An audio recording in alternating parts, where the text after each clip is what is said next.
미국 트럼프 대통령이 쏘아올린 관세 폭탄으로 세계 경제는 그야말로 공황 상태입니다. JP 모건이 세계 경제가 침체할 확률을 기존 40%에서 60%로 상향했습니다. 미국 증시가 폭락한 데 이어서 일본 니케이 지수도 역대 세 번째 낙폭을 기록하면서 트럼프 쇼크에 빠졌다고 합니다. 이시바 일본 총리는 미 관세 조치를 국난으로 규정하기까지 했습니다.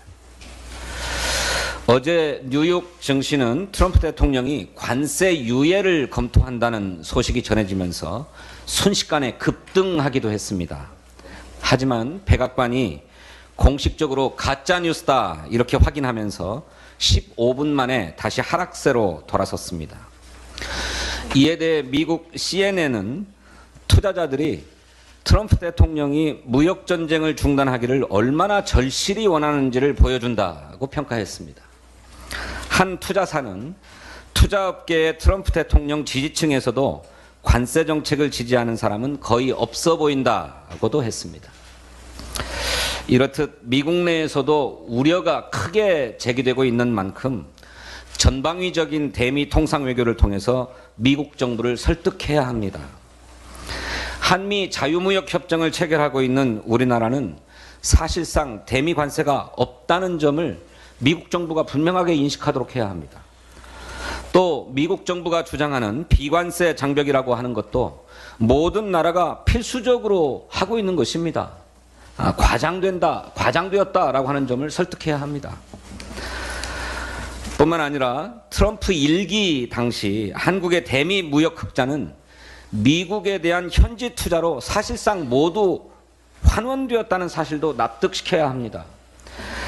트럼프 1기 당시 연평균 우리나라 대미 무역 흑자가 149.5억 달러였습니다. 그런데 그 시기에 우리의 대미 현지 투자는 143.8억 달러예요. 사실상 우리가 미국으로부터 벌어들인 돈을 다 현지에 투자해 준 것입니다. 이걸 미국 정부가 인식하도록 해야 합니다. 지금 당장 정상 외교를 할 수 없는 우리 형편으로는 국회라도 나서야 합니다. 국회 통상대책특별위원회를 설치하고 국회와 정부가 합동으로 대미 외교조언에 나서야 합니다. 이를 위해서 법규에 따라 정당 정책협의회를 열 것을 정부에 공식 제안합니다. 국무총리 훈령, 당정 협의 업무 운영 규정은 여당이 없는 경우에 행정부와 각 정당 사이에 정책협의 및 조정을 위하여 정당 정책협의회를 둔다고 규정하고 있습니다. 이 협의회는 국무총리가 개최하고 각 정당의 원내대표와 정책위원회 의장 등이 참석합니다. 필요하다면 부처별로도 정당 정책협의회를 열 수 있다고 규정하고 있습니다. 이 정당 정책협의회에서는 통상 대응 문제와 추경 실시 문제를 우선 논의하십시다. 미국을 설득할 통상 외교 전략을 수기하고 국회와 정부가 전방위적으로 나서는 방안에 대해서 의논합시다.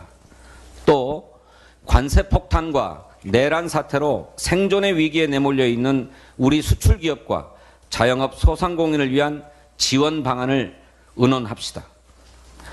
민주당은 정부가 내놓은 10조짜리 찔끔 추경으로는 최소한의 대응도 불가능하다는 점을 지적한 바 있습니다. 소비진작 4대 패키지를 포함해서 과감한 재정 지출을 담은 추경이 정말 시급합니다. 내란에 따른 손실과 피해에 대한 보상, 그리고 재기의 발판을 마련하기 위한 긴급 경영안정 자금도 필수적입니다. 국난급 위기 앞에 국회와 정부가 민생 통상 충격의 방파제가 되어야 합니다. 민주당은 헌법과 법률이 허용한 모든 권한을 총동원해서 통상 대응과 민생 경제 회복에 총력을 다하겠습니다. 한 가지만 더 말씀드리겠습니다. 윤석열 정부 3년 한국형 도심 항공교통사업 KUAM 사업이 갈 길을 잃었습니다. 인수위 시절 국정과제로 선정하고 3년 후에는 드론 택시 상용화, 5년 후에는 완전 자율주행을 약속했지만 이제서야 지자체 수준의 시범사업계획 수립이 시작된 수준입니다. 지난해 말까지 끝내기로 했던 1단계 실증 작업도 이루어지지 못했고 일부 기업이 사업을 재검토하겠다라고 하는 발언을 해서 상용화에 변수까지 발생했습니다. 국회가 도심항공교통 활용 및 지원법 등을 통과시키면서 전폭적으로 지원했지만 윤석열 정부는 그동안 장밋빛 그림만 그려왔습니다. KUAM은 대한민국의 미래를 책임질 핵심 전략산업입니다. 모건 스탠리는 2040년까지 전 세계 도심 항공교통 시장 규모가 약 1조 5천억 달러, 우리 돈으로 약 2천조 원에 달할 것으로 전망했습니다.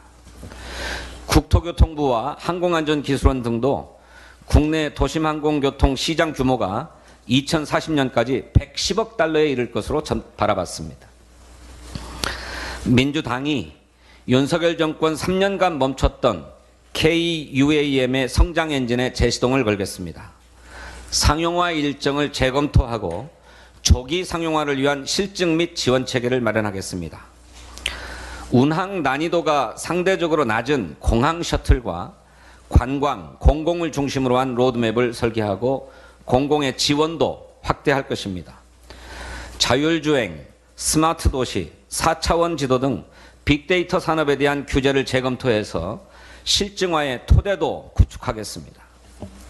민간이 사업 활성화에 퍼스트 펭귄으로 활동할 환경도 조성하겠습니다.